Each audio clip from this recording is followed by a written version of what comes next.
ସେଦିନ ଥିଲା ରବିବାର। ବଡ଼ି ଭୋରୁ ଉଠି ଭଉଣୀର ମୋର ସଜବାଜ ଶ୍ରୀକ୍ଷେତ୍ର ପୁରୀ ଯିବା ପାଇଁ। କରୋନା ଟିକେ ଆଗ ଅପେକ୍ଷା ସୁଧୁରୁଥାଏ, କିନ୍ତୁ କରୋନା କଟକଣା ଲାଗି ରହିଥାଏ। କରୋନା କଟକଣା ପାଇଁ ସାରା ପୃଥିବୀରେ ଗୋଟେ ଭୟର ବାତାବରଣ ଲାଗି ରହିଥାଏ।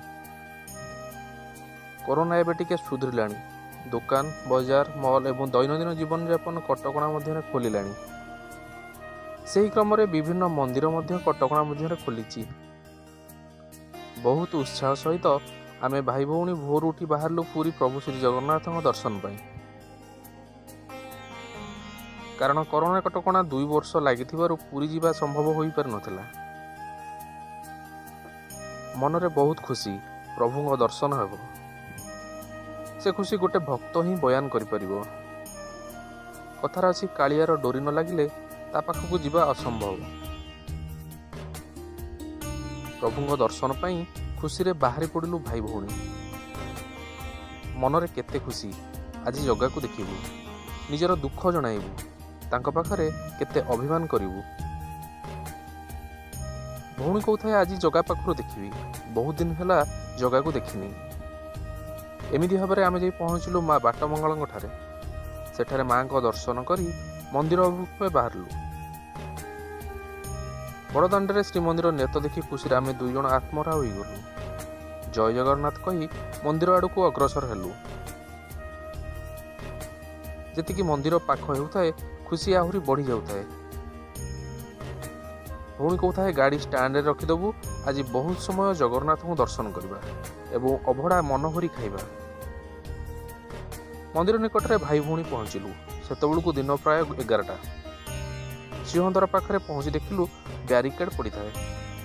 ଭକ୍ତମାନେ ସେହିଠାରୁ ମୁଣ୍ଡିଆ ମାରୁଥାନ୍ତି। ମୁଁ କିଛି ବୁଝିପାରୁନଥାଏ। ପାଖରେ ଥିବା ପୋଲିସ ଭାଇଙ୍କୁ ଯାଇ ପଚାରିଲି, ସାର୍, ଆଜି କ'ଣ ମନ୍ଦିର ବନ୍ଦ? ସେ କହିଲେ, ରବିବାର ପାଇଁ ମନ୍ଦିର ସାନିଟେସନ୍ ହେଉଅଛି। ମୁଁ ତାଙ୍କୁ ଆହୁରି ପଚାରିଲି, ତାହେଲେ କେତେବେଳେ ମନ୍ଦିର ଖୋଲିବ?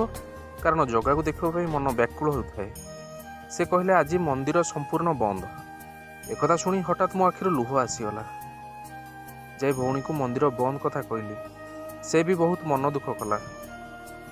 2 ଜଣ ଯାକ ମନ ଦୁଃଖରେ ସିଂହଦ୍ୱାର ସମ୍ମୁଖରେ ଛିଡ଼ା ହୋଇ ପତିତପାବନକୁ ଅନେଇଥାଉ। ମୋ ଆଖିରୁ ଲୁହ ବାହାରୁଥାଏ। 2 ହାତ ଟେକି ଜଗାକୁ କହିଲି, ମୋର କିଛି ଭୁଲ ହୋଇଛି କି? ଆଜି ତମେ ଦର୍ଶନ ଦେଲନି ପ୍ରଭୁ। 2 ବର୍ଷ ହେଲା ପ୍ରଭୁ ତମକୁ ନ ଦେଖି ଯେତିକି ରୋଗରେ କଷ୍ଟରେ ସଢ଼ିଛୁ, କେବଳ ଟିକେ ତମ ଦର୍ଶନ ହୋଇଯାଇଥିଲେ କେତେ ଦୁଃଖ ଜଣେଇଥାନ୍ତୁ। ପୃଥିବୀରୁ ସବୁ ରୋଗ ଶୋକ ଦୂରେଇ ଦିଅ ପ୍ରଭୁ, କିନ୍ତୁ ପ୍ରଭୁ ତମେ ଦର୍ଶନ ଟିକେ ଦେଲ ନାହିଁ। ସିଂହଦ୍ୱାରରେ ଜଗନ୍ନାଥଙ୍କୁ ମୁଣ୍ଡିଆ ମାରି ମନରେ ଭାବୁଥାଉ, କେମିତି ଟିକେ ଦର୍ଶନ ହୋଇଯାନ୍ତା କି? ତଥାପି ପୋଲିସରେ ଥିବା ଭଉଣୀକୁ ଫୋନ୍ କଲି କି, ତୁ ଆସେ, ମନ୍ଦିର ଟିକେ ପ୍ରଭୁଙ୍କୁ ଦର୍ଶନ ପାଇଁ ଛାଡ଼ିବୁ। କିନ୍ତୁ ସେ କହିଲା, ରବିବାର ମନ୍ଦିର ସାନିଟେସନ୍ ପାଇଁ କାହାରିକି ବି ଭିତରକୁ ଛଡ଼ାଯିବନି। ଆମେ 2 ଜଣ ମନ ଦୁଃଖରେ ସିଂହଦ୍ୱାର ସମ୍ମୁଖରେ ଛିଡ଼ା ହୋଇଥାଉ। ସେତେବେଳେ ଜଣେ ବୃଦ୍ଧ ବ୍ରାହ୍ମଣ ନିଜ ହାତରେ ମହାପ୍ରସାଦ ଧରି ଆମ ହାତକୁ ବଢ଼େଇ ଦେଲେ। ଆଖିରୁ ଲୁହ ଝରିଗଲା। ସତେ କି ମୋ ଜଗନ୍ନାଥ ବ୍ରାହ୍ମଣ ବେଶରେ ଆସି ମହାପ୍ରସାଦ ଦେଇ ଆଶୀର୍ବାଦ ଦେଇଗଲେ। ମୁଁ ସେଇ ବୁଢ଼ା ବ୍ରାହ୍ମଣକୁ ଅନେଇଥାଏ। ମୋ ଆଖିରୁ ଲୁହ ଝରି ପଡ଼ୁଥାଏ। ସେ ମୋ ମୁଣ୍ଡରେ ହାତ ମାରିଦେଇ ମୋ ଆଗରୁ ଅଦୃଶ୍ୟ ହୋଇଗଲେ। ପ୍ରଭୁଙ୍କ ଦର୍ଶନ ସିନା ହୋଇପାରିଲା ନାହିଁ, କିନ୍ତୁ ଆମେ ଭାଇ ଭଉଣୀ ମନ୍ଦିର ଚତୁଃପାର୍ଶ୍ୱରେ ବୁଲି ମୁଣ୍ଡିଆ ମାରି ଆମର ଗନ୍ତବ୍ୟ ସ୍ଥାନକୁ ପ୍ରତ୍ୟାବର୍ତ୍ତନ କଲୁ। ଭକ୍ତର ଭଗବାନ ହେଉଛନ୍ତି ପ୍ରଭୁ ଜଗନ୍ନାଥ। ତାଙ୍କ ଇଚ୍ଛାରେ ଏ ସଂସାର ଆତଯାତ। ତାଙ୍କ ଡୋରି ନ ଲାଗିଲେ ତାଙ୍କ ଦର୍ଶନ ଅସମ୍ଭବ। ସେଦିନ ସିନା ପ୍ରଭୁଙ୍କ ଦର୍ଶନ ହୋଇପାରିଲା ନାହିଁ, କିନ୍ତୁ ସେଦିନର କଥା ଆଜି ବି ମନେ ପଡ଼ିଲେ ମନରୁ ବାହାରି ଆସେ, ଜୟ ଜଗନ୍ନାଥ ସ୍ୱାମୀ ନୟନ ପଥଗାମୀ ଭବ ତୁମେ ଭବ ତୁମେ। ଜୟ ଜଗନ୍ନାଥ।